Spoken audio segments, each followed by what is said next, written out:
با درود به شنوندگان عزیز، امروز به یک برداشت کلی از 5 جلسه گذشته میپردازم.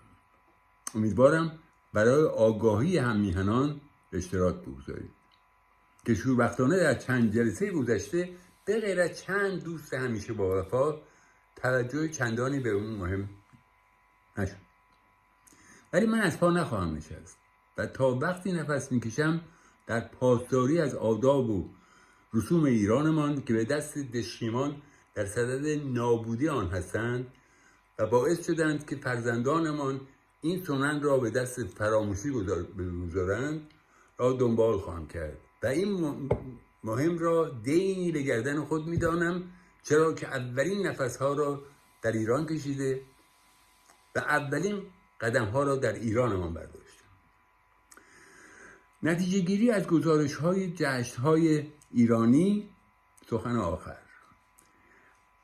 همه جشن های باستانی ما به شکل دست جمعی و با رقص و پایکوبی دور آتش همراه بوده و هیچ کس در هنگام جشن خانه نشین نبوده و همه جشن ها در فضای باز در کنار آتش افروخته بوده است. پس از یورش تازیان و نابود کردن آیین‌های ملی با پافشاری ایرانیان در برپایی جشن و افروختن آتش، برخی بیگانگان چهارشنبه سوری را جایگزین جشن پنجه کردند که به جای خود درباره‌اش خواهیم نوشت. ایرانیان آتش را محترم می‌دانستند و پریدن از روی آتش بی احترامی به فروزه آتش بوده. پریدن از روی آتش افزون بر این بی احترامی به فروزه آتش گاهی حوادث ناگواری در پی دارد، مثل افتادن در آتش که هر ساله شاهد ناهنجار چنین رخدادهای ناگواری هستیم. بگذریم از رسم تازه ترقه و سر و صدای ناهنجار به جای شنیدن موسیقی شاد و رقص دور آتش. باز هم تکرار میکنم، همه جشن‌های ایرانی با افروختن آتش همراه بوده و هیچ کس در خانه مهمانی نمیگرفته. اینهایی که میبینیم پارتی یا مهمانی هست، نه جشن ایرانی.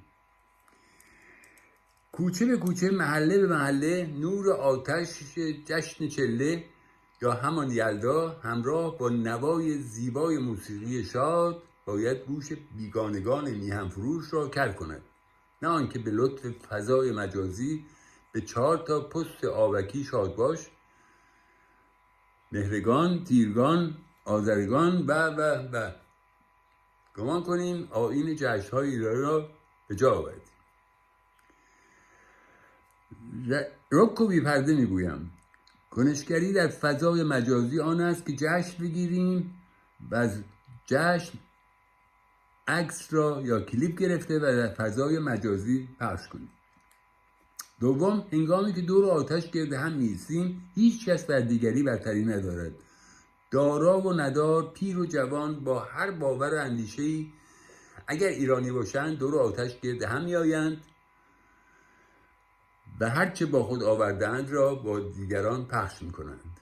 حتی اگر یک انار باشد که در دلش 1000 دانه یاقوت دارد و ایرانی می‌تواند با پیشکش کردن هر دانه از انارش دل دیگری را شاد کند و مهمترین هدف جشن شاد کردن دل هاست. کسی که در کنار شما گرد آتش باشد فر ایرانی دارد و این فر با رقص و شادی و پایکوبی از تنی به تن دیگر می رود تا حس زندگی را برای همه شعله‌ور کند. در هر کجای جهان که هستیم بر یکایک ما ایرانی هاست که جشن چله را برپا کنیم و به جهانیان نشان دهیم که عید کریسمس آنها تقلیدی از جشن‌های باستانی و استخواندار ما ایرانیان است. به خود آییم که خود خداییم. پیروز و به روز باشید. تا برنامه بعدی، شب و روزگار به شما خوش.